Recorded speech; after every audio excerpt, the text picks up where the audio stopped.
லூக்கா அதிகாரம் 15. சகல ஆயக்காரரும் பாவிகளும் அவருடைய வசனங்களை கேட்கும்படி அவரிடத்தில் வந்து சேர்ந்தார்கள். அப்பொழுது பரிசேயரும் வேதபாரகரும் முறுமுறுத்து, இவர் பாவிகளை ஏற்றுக்கொண்டு அவர்களோடே சாப்பிடுகிறார் என்றார்கள். அவர்களுக்கு அவர் சொன்ன உவமையாவது, உங்களில் ஒரு மனுஷன் 100 ஆடுகளை உடையவனாயிருந்து அவைகளில் ஒன்று காணாமற் போனால் 99 ஆடுகளையும் வனாந்தரத்திலே விட்டு காணாமற் போன ஆட்டை கண்டுபிடிக்கும் அளவும் தேடி திரியானோ? கண்டுபிடித்த பின்பு அவன் சந்தோஷத்தோடே அதை தன் தோள்களின் மேல் போட்டுக்கொண்டு வீட்டுக்கு வந்து சிநேகிதரையும் அயலகத்தாரையும் கூட வரவழைத்து, காணாமற் போன என் ஆட்டை கண்டுபிடித்தேன், என்னோடு கூட சந்தோஷப்படுங்கள் என்பான் அல்லவா? அதுபோல மனம் திரும்ப அவசியமில்லாத 99 நீதிமான்களை குறித்து சந்தோஷம் உண்டாகிறதை பார்க்கிலும் மனம் திரும்புகிற ஒரே பாவியின் நிமித்தம் பரலோகத்தில் மிகுந்த சந்தோஷம் உண்டாயிருக்கும் என்று உங்களுக்கு சொல்லுகிறேன்.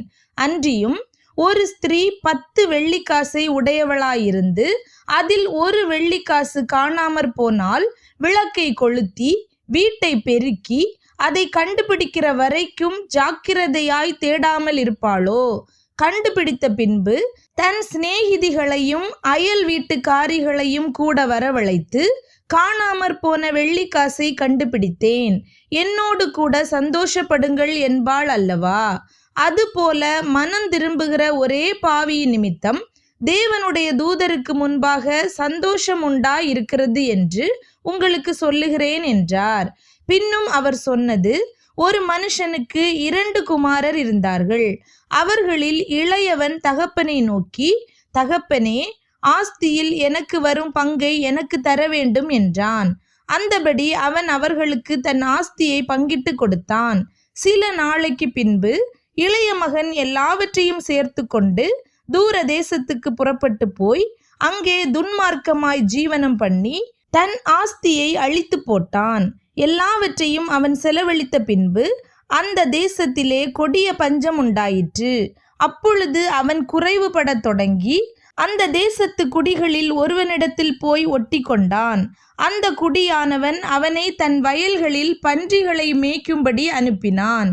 அப்பொழுது பன்றிகள் தின்கிற தவிட்டினாலே தன் வயிற்றை நிரப்ப ஆசையாயிருந்தான். ஒருவனும் அதை அவனுக்கு கொடுக்கவில்லை. அவனுக்கு புத்தி தெளிந்தபோது அவன், என் தகப்பனுடைய கூலிக்காரர் எத்தனையோ பேருக்கு பூர்த்தியான சாப்பாடு இருக்கிறது, நானோ பசியினால் சாகிறேன். நான் எழுந்து என் தகப்பனிடத்திற்கு போய், தகப்பனே, பரத்துக்கு விரோதமாகவும் உமக்கு முன்பாகவும் பாவம் செய்தேன்.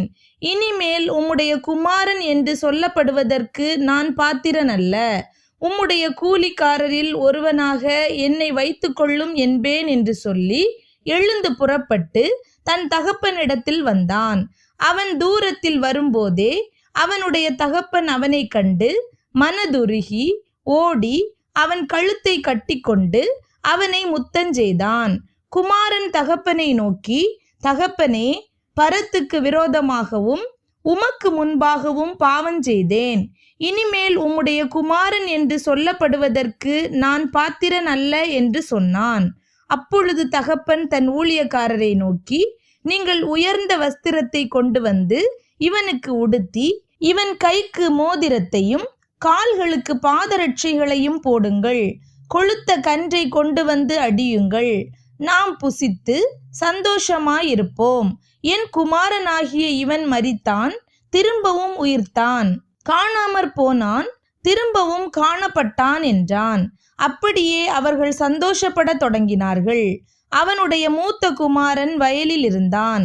அவன் திரும்பி வீட்டுக்கு சமீபமாய் வருகிற போது கீத வாத்தியத்தையும் நடன களிப்பையும் கேட்டு ஊழியக்காரரில் ஒருவனை அழைத்து, இதென்ன என்று விசாரித்தான். அதற்கு அவன், உம்முடைய சகோதரன் வந்தார். அவர் மறுபடியும் சுகத்துடனே உம்முடைய தகப்பனிடத்தில் வந்து சேர்ந்தபடியினாலே அவருக்காக கொழுத்த கன்றை அடிப்பித்தார் என்றான். அப்பொழுது அவன் கோபமடைந்து உள்ளே போக மனதில்லாதிருந்தான். தகப்பனோ வெளியே வந்து அவனை வருந்தி அழைத்தான். அவன் தகப்பனுக்கு பிரதியுத்தரமாக, இதோ இத்தனை வருஷ காலமாய் நான் உமக்கு ஊழியம் செய்து ஒரு காலம் உம்முடைய கற்பனையை மீறாதிருந்தும் என் சிநேகிதரோடே நான் சந்தோஷமாய் இருக்கும்படி நீர் ஒரு காலம் எனக்கு ஒரு ஆட்டுக்குட்டியையாவது கொடுக்கவில்லை. வேசிகளிடத்தில் உம்முடைய ஆஸ்தியை அழித்து போட்ட உம்முடைய குமாரனாகிய இவன் வந்தவுடனே கொழுத்த கன்றை இவனுக்காக அடிப்பித்தீரே என்றான். அதற்கு தகப்பன், மகனே, நீ எப்போதும் என்னோடு இருக்கிறாய், எனக்குள்ளதெல்லாம் உன்னுடையதாயிருக்கிறது. உன் சகோதரனாகிய இவனோ மரித்தான், திரும்பவும் உயிர்த்தான், காணாமற் போனான், திரும்பவும் காணப்பட்டான். ஆனபடியினாலே நாம் சந்தோஷப்பட்டு மகிழ்ச்சியாய் இருக்க வேண்டுமே என்று சொன்னான் என்றார்.